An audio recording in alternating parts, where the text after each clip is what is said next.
नमस्कार, मैं हूं निकिता और आप देख रहे हैं सत्यहिंदी.com। चलिए एक नजर डालते हैं अब तक की सुर्खियों पर। भारतीय कुश्ती महासंघ के प्रमुख और भाजपा सांसद बृजभूषण सिंह के खिलाफ जंतर मंतर पर देश के शीर्ष पहलवानों का विरोध प्रदर्शन जारी है। WFI प्रमुख के खिलाफ यौन उत्पीड़न के आरोपों को लेकर पहलवान उनकी गिरफ्तारी की मांग कर रहे हैं। इस बीच मीडिया से बात करते हुए विनेश फोगाट ने कहा कि एक ऐसे व्यक्ति के खिलाफ खड़ा होना बहुत मुश्किल है जो इतने लंबे समय तक अपनी शक्ति और स्थिति का दुरुपयोग कर रहा है। उन्होंने खुलासा किया कि जंतर मंतर पर बैठने से 3-4 महीने पहले हम एक अधिकारी से मिले थे। हमने उन्हें सब कुछ बताया था कि कैसे महिला एथलीटों का यौन उत्पीड़न और मानसिक रूप से प्रताड़ित किया जाता है। जब कोई कार्रवाई नहीं की गई तो हम धरने पर बैठ गए। विनेश फोगाट ने केंद्रीय खेल मंत्री अनुराग ठाकुर पर कोई कार्रवाई नहीं करने और कमेटी बनाकर मामले को दबाने का भी आरोप लगाया। फोगाट ने कहा कि हमने केंद्रीय खेल मंत्री से बात करने के बाद अपना विरोध समाप्त कर दिया और सभी एथलीटों ने उन्हें यौन उत्पीड़न के बारे में बताया था। एक समिति बनाकर उन्होंने वहां मामले को दबाने की कोशिश की। उस समय कोई कार्रवाई नहीं की गई। दिल्ली के जंतर मंतर पर पहलवानों के विरोध प्रदर्शन में शामिल बजरंग पूनिया ने कहा कि बृजभूषण सिंह कह रहे हैं कि हमने ओलंपिक के लिए कुछ नियम बनाए हैं और इसलिए ये एथलीट विरोध कर रहे हैं। पूनिया ने कहा कि सबसे पहले यह ओलंपिक के बारे में नहीं है, यह यौन उत्पीड़न के खिलाफ है और अगर मैं ओलंपिक नियम के बारे में बात करता हूँ तो महासंघ ओलंपिक से आने वाले एथलीटों का ट्रायल लेंगे जो भी वे चाहते हैं।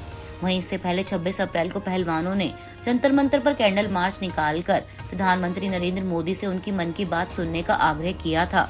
मीडिया से बात करते हुए पहलवान साक्षी मलिक ने कहा कि हम पीएम मोदी से आग्रह करते हैं कि वह हमारे मन की बात सुने। यहाँ तक कि स्मृति ईरानी जी भी हमारी बात नहीं सुन रही। हम इस कैंडल मार्च के जरिए उन्हें रोशनी दिखाने की कोशिश कर रहे हैं।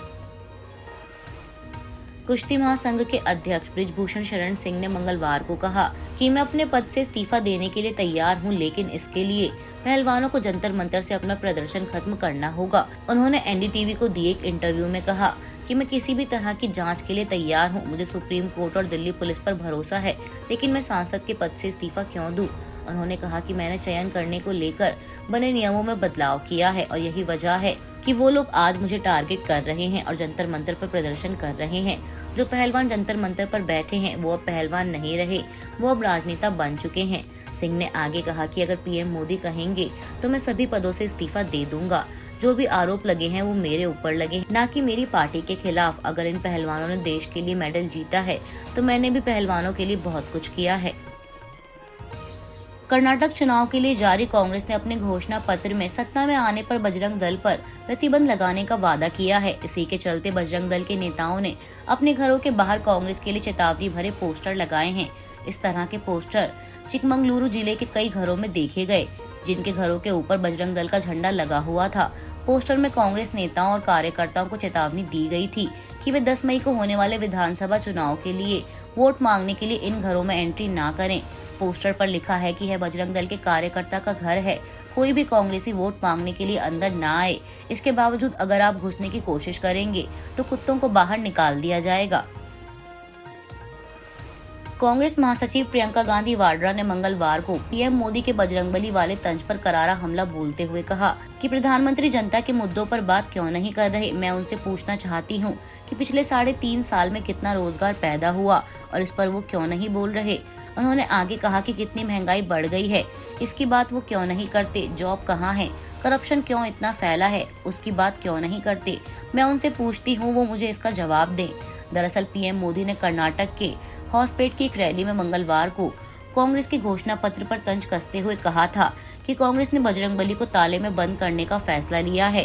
पीएम मोदी ने कहा कि इससे पहले कांग्रेस पार्टी ने श्री राम को ताले में बंद किया था और अब ये बजरंगबली बोलने वालों को ताले में बंद करने का संकल्प ले रहे हैं। कांग्रेस के घोषणा पत्र में बजरंग दल और PFI पर बैन लगाने के मामले पर राजनीतिक दलों के बीच जुबानी जंग तेज हो गई है। जहां एक तरफ प्रधानमंत्री नरेंद्र मोदी ने इसे भगवान हनुमान की पूजा करने वालों को ताले में बंद करने की कोशिश करने का प्रयास बताया, तो वहीं पीएम के इस बयान पर पलटवार करते हुए कांग्रेस ने केंद्रीय मंत्री ज्योतिरादित्य सिंधिया का जिक्र कर पीएम मोदी पर निशाना साधा है। कांग्रेस प्रवक्ता पवन खेड़ा ने जेब से हनुमान भगवान की तस्वीर निकालते हुए कहा, आप बजरंग दल की तुलना मेरे आराध्य देव बजरंगबली से करेंगे। बजरंग दल के बारे में 2017 में केंद्रीय मंत्री ज्योतिरादित्य सिंधिया ने कहा था कि ये ISI सर्टिफाइड दल है। आप सिंधिया से पूछे कि बजरंग दल को लेकर उनके क्या विचार हैं। खेड़ा ने आगे कहा कि PM मोदी ने मेरी आस्था का अपमान किया है, ऐसे में उन्हें पूरे देश से माफी मांगनी चाहिए। अमेरिका के अंतर्राष्ट्रीय धार्मिक स्वतंत्रता आयोग की सालाना रिपोर्ट में भारत पर की गई टिप्पणियों को लेकर विदेश मंत्रालय ने तीखी प्रतिक्रिया दी है। भारत ने इसे दुर्भावना से प्रेरित बताया है। विदेश मंत्रालय के प्रवक्ता अरिंदम बागची ने मंगलवार को कहा कि इस तरह की तथ्यहीन बातें USCIRF की विश्वसनीयता को ही सवालों के घेरों में लाती हैं। उन्होंने कहा कि अंतर्राष्ट्रीय धार्मिक स्वतंत्रता पर अमेरिकी आयोग ने इस बार अपनी 2023 की वार्षिक रिपोर्ट में भारत के बारे में पक्षपातपूर्ण और प्रेरित टिप्पणियों को जारी रखा है। हम तथ्यों की ऐसी गलत बयान को खारिज करते हैं जो केवल USCIRF को बदनाम करने का काम करता है। बेहतर होगा कि USCIRF भारत के बारे में बेहतर समझ विकसित करे और समझे कि हम लोकतांत्रिक मूल्यों के आधार पर काम करते हैं। आपको बता दें कि धार्मिक स्वतंत्रता पर अपनी वार्षिक रिपोर्ट में USCIRF ने अमेरिकी विदेश विभाग से कई अन्य देशों के साथ साथ धार्मिक स्वतंत्रता की स्थिति पर भारत को विशेष चिंता वाले देश के रूप में नामित करने के लिए कहा और अपनी ताज़ा रिपोर्ट में आरोप लगाया कि 2022 में भारत में धार्मिक स्वतंत्रता की स्थिति लगातार खराब होती गई। अमेरिकी आयोग ने बाइडेन प्रशासन से भारत सरकार की एजेंसियों और देश में धार्मिक स्वतंत्रता के गंभीर उल्लंघन के लिए जिम्मेदार अधिकारियों की संपत्तियों को फ्रीज करके उन पर प्रतिबंध लगाने का भी आग्रह किया है। हालांकि भारत की ओर से इसकी आलोचना की गई है। कर्नाटक विधानसभा चुनाव में अब केवल कुछ ही समय बाकी बचा है। ऐसे में सियासी बयानबाजी भी अपने चरम पर है। खबर है कि कर्नाटक CM बसवराज बोम्मई का एक बयान सामने आया है जिसमें उन्होंने कहा है कि अगर भगवान हनुमान के भक्त कांग्रेस के खिलाफ भड़क उठे तो देश से कांग्रेस का सफाया हो जाएगा। बता दें CM बोम्मई का यह बयान कांग्रेस का घोषणा पत्र जारी होने के बाद आया है। बोम्मई ने कहा कि कांग्रेस का बजरंग दल और पॉपुलर फ्रंट ऑफ इंडिया के बीच समानताएं बनाना अनुचित है। दरअसल कांग्रेस ने अपने घोषणा पत्र में कहा है कि वह सत्ता में आने के बाद बजरंग दल और PFI जैसे संगठनों पर प्रतिबंध लगाएगी। पत्रकारों से बातचीत में बोम्मई ने कहा कि कांग्रेस सत्ता में नहीं आएगी और बजरंग दल पर प्रतिबंध लगाने का सवाल ही नहीं उठेगा।